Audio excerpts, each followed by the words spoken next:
So please join me in welcoming our former Vice President, a climate change leader and an all-around great guy, Al Gore.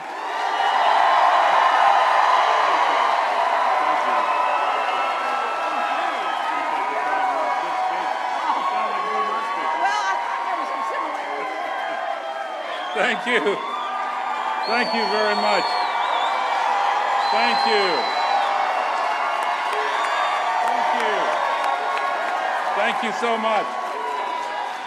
Thank you very much, Secretary Clinton, and ladies and gentlemen, thank you very much for the warm welcome. I appreciated those kind words very much.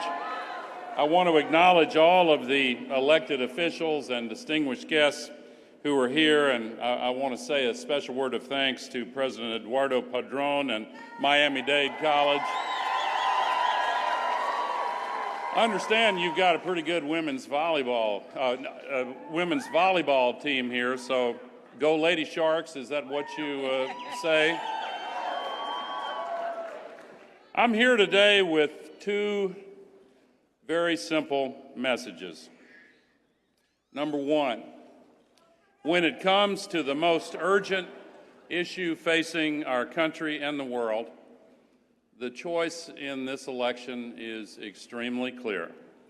Hillary Clinton will make solving the climate crisis a top national priority. Very important. Her opponent, based on the ideas that he has presented, would take us toward a climate catastrophe.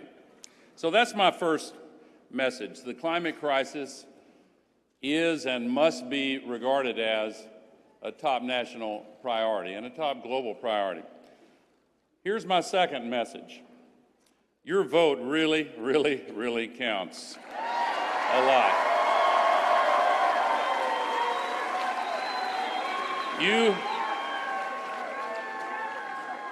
You can consider me as an exhibit A of that truth.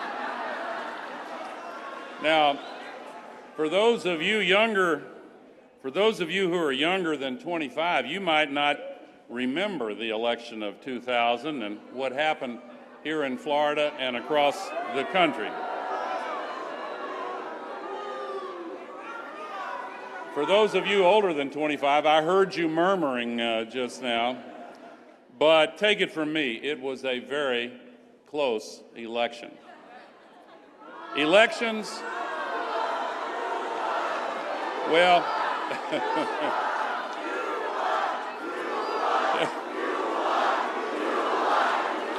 here's my point.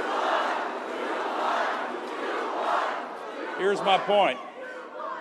I don't want you to be in a position years from now where you welcome Hillary Clinton and say, actually, you did win. It just wasn't close enough to make sure that all the votes were counted or whatever. Elections have consequences. Your vote counts. Your vote has consequences.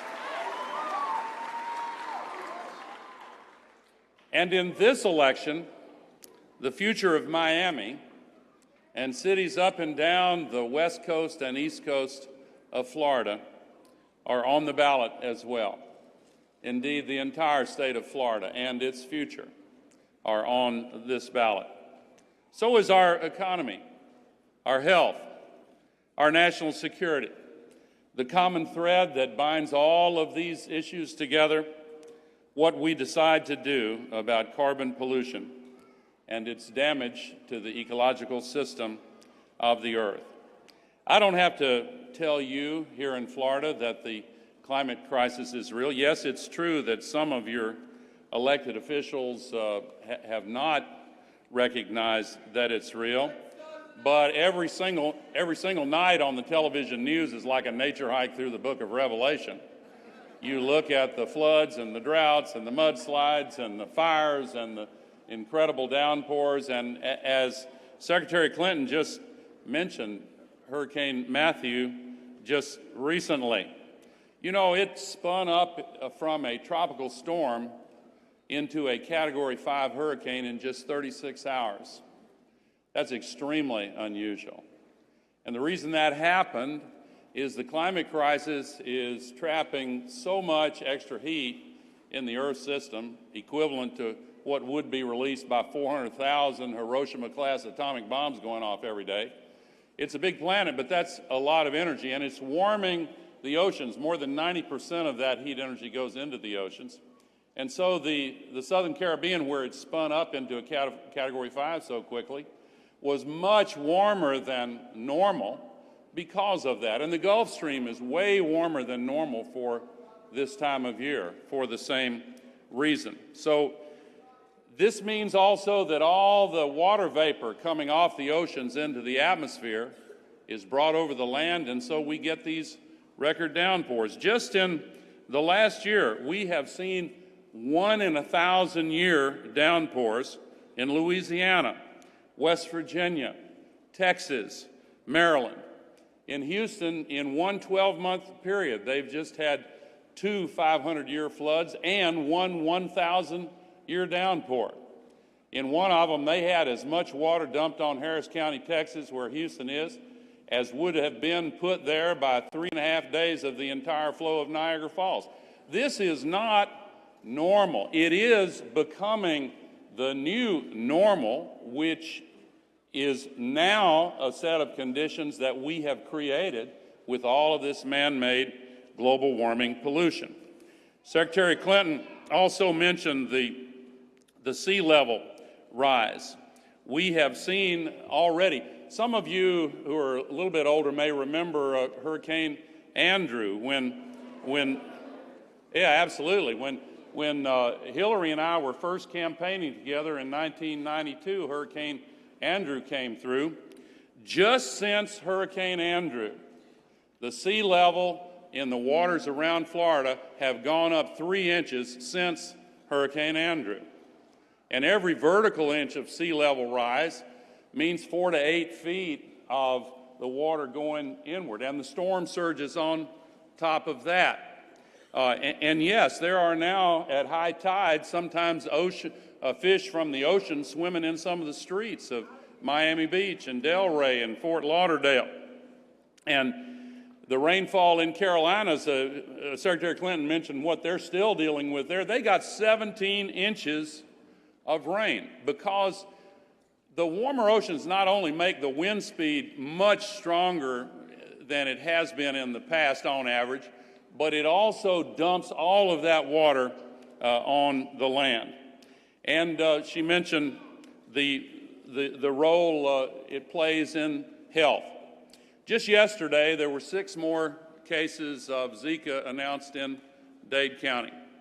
And the public health authorities are doing a great job in really wrestling with it. And these tropical diseases have spread so quickly, partly because of airline travel and the transportation revolution. But the changing climate conditions change the places where these tropical diseases become endemic and put down roots. The mosquitoes mature faster, and then the virus in the mosquito incubates much faster. And they bite more often because they're cold-blooded, and when the temperature goes up, their metabolism goes up, and they spread the disease way more quickly. So these and many other consequences, including the fires out west that Secretary Clinton talked about, are really wake-up calls for us. Mother Nature is giving us a very clear and powerful message. We cannot continue putting 110 million tons of global warming pollution into the atmosphere every day as if it's an open sewer. We've got to stop that. We've got to wake up and recognize the need for change. So most people know that we have to change this, but here's the really good news that more people should know. We can change this. We now have the ability to change this. It's going to be a long, hard fight. We've got a long way to go, but we now have the renewable energy technologies and the efficiency improvements and electric vehicles and sustainable and organic agriculture and sustainable forestry and the other ways of changing our lives for the better that can sharply diminish the amount of global warming pollution that we're putting up there. And Secretary Clinton is exactly right that we can create good jobs in the process, jobs that can't be outsourced.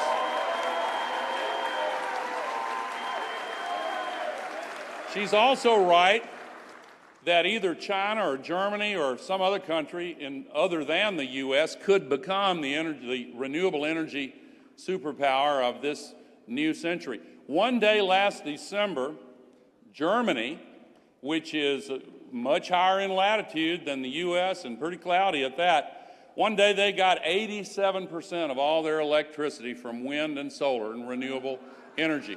We can be on track to do that as well. And China, yes, China's the biggest polluter now, but they have begun to change big time. Their coal use is going down, their overall emissions are going down, and they've just announced that next year in 2017, they're adopting a nationwide cap and trade program, and they're taking other measures to reduce and to create those jobs in China.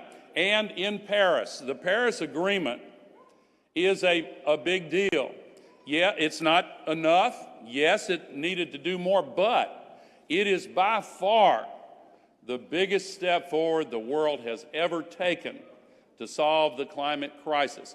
Every nation in the world, virtually, I think there were 3 or 4 little ones like maybe Nicaragua or something like that, who didn't, but virtually every nation in the world agreed to phase out these greenhouse gas emissions and go to net zero emissions early in the second half of this century and to begin that process now. And it sent a powerful signal to businesses and industries and investors. And I can tell you that signal is being received. We hear news every single day of more businesses making that shift. So the question in this election, and this comes back to my first message, is which of these candidates is going to continue the progress and actually increase the rate of progress. With Hillary Clinton, we'll build on the progress made under President Obama with the Paris Agreement, and she will seize the opportunities.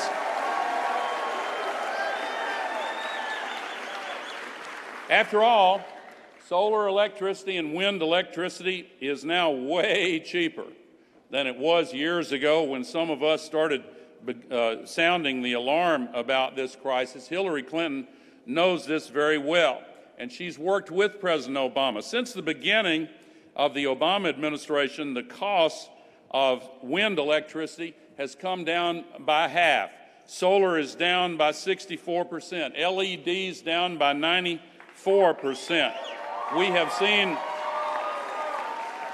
We've seen electricity from solar increase 30 times over.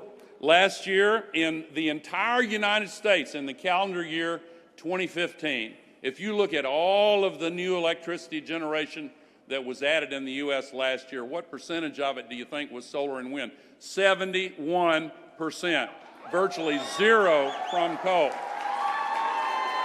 And it's already creating millions of jobs, and it continues to get cheaper and cheaper every single week. World records are being broken every month now as it continues to get cheaper. Now, Hillary Clinton knows this not only because she has studied it and not only because she's worked with President Obama, but her work in the Senate emphasized this. Her work on child asthma and air pollution and helping to improve children's health by cutting down on air pollution was very important. Her work on environmental justice, helping call attention to the fact that it's the poor people and minority communities and people of color who are almost always victimized more than the rest of us by these environmental crises. And she has proposed a terrific plan to install, well, she said it herself, and I'm not going to repeat all of it, but I'll just say this. When she put out her solar plan, 500 million solar panels by the end of her first term and enough renewable energy to power every home in America, I looked at that plan very carefully. And I will say to all of you, you will hear a lot of candidates for office who will put out plans that have words you're not even sure what they might mean because the words, there are ways to put things. I went through that with a fine-tooth comb. And I will tell you that her plan on solar panels and expanding renewable energy, it is right at the limit of what we can do, and that is exactly the kind of ambitious goal that we need from the next president of the United States of America.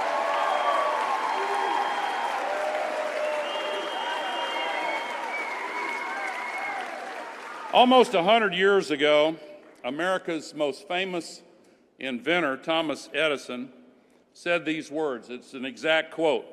"I would put my money on the sun and solar energy. What a source of power. I hope we don't have to wait until the oil and coal run out before we tackle that." Now, I want to say a brief word. I'm going to return to my second main point here in a minute, but I want to say a brief word about something else that all of you can do. You can elect Patrick Murphy to the United States Senate instead of a climate denier, but here's something else you can do. Vote no on Initiative 1 on your ballot.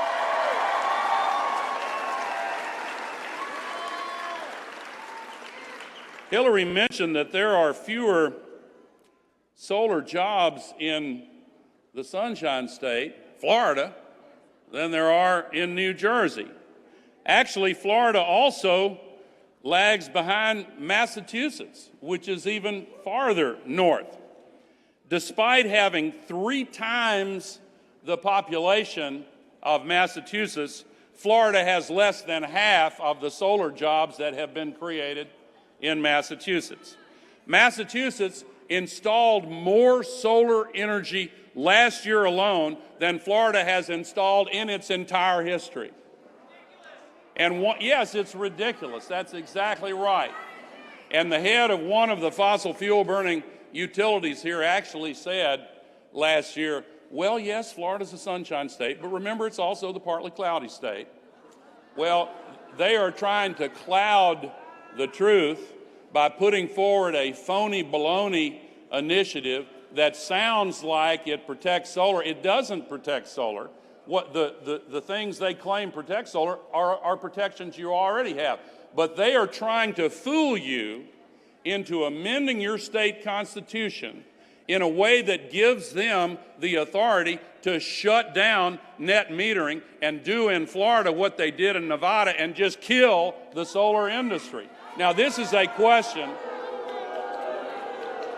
Our democracy has been hacked, and the utilities, the fossil utilities here, have spent more than $20 million to try to pull the wool over your eyes, and $20 million can buy a lot of wool. So Amendment 1 would benefit the incumbent fossil fuel companies here in Florida by making it harder for homeowners to go solar. Now, let me close by returning to my second message. The stakes in this election simply could not be higher. You will often hear people from podiums like this one say something like that at election time. I know, I've heard it. I've even said it before. But honestly, to those of you here and those within the who can hear my voice by whatever means, this election really matters. The world is on the cusp of either building on the progress and solving the climate crisis, or stepping back, washing our hands of America's traditional role as the leader of the world, and letting the big polluters call the shots. The choice is that clear. It's that stark. The consequences for not just our children and grandchildren and future generations, but for all of us, are really quite significant. So because of that, please take it from me, every single vote counts. Every single vote counts.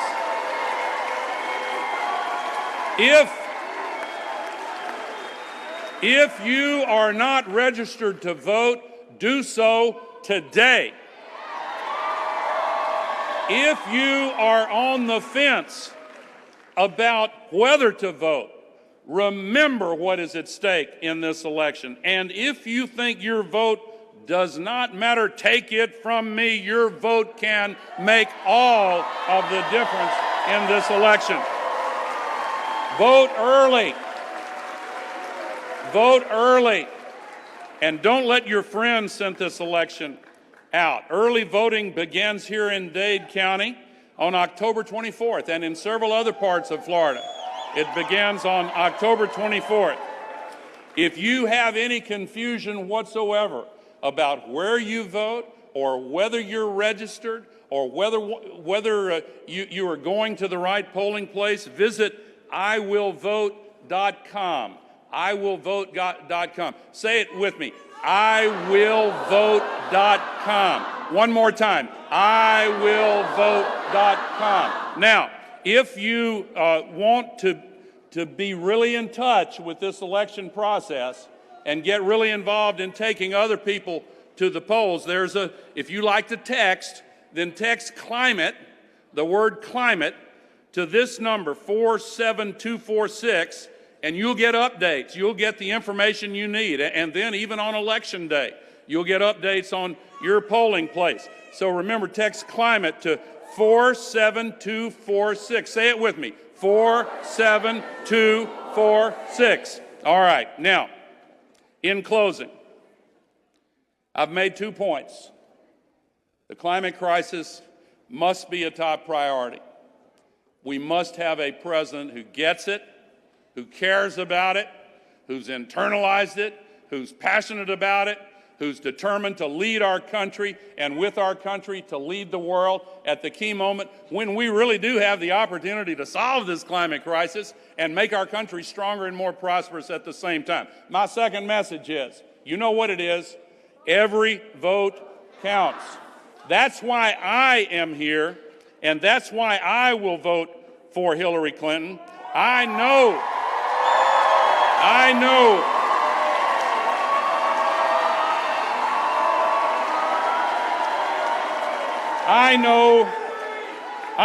that my vote counts. I know that your vote counts. I hope you will consider carefully the future in making your decision this November or beginning when early voting starts when you go into the ballot box. Together, we have the opportunity to look back on this year as a time when our nation finally chose to answer the alarm bells on the climate crisis and went into action to solve it. I know that there are still some who doubt in their hearts that we as human beings and we as Americans have the ability to bring about such a big and important change. Do we have the capacity? I'll remind you that the will to change and build a brighter future is itself a renewable resource. Let's make Hillary Clinton the next president of the United States of America.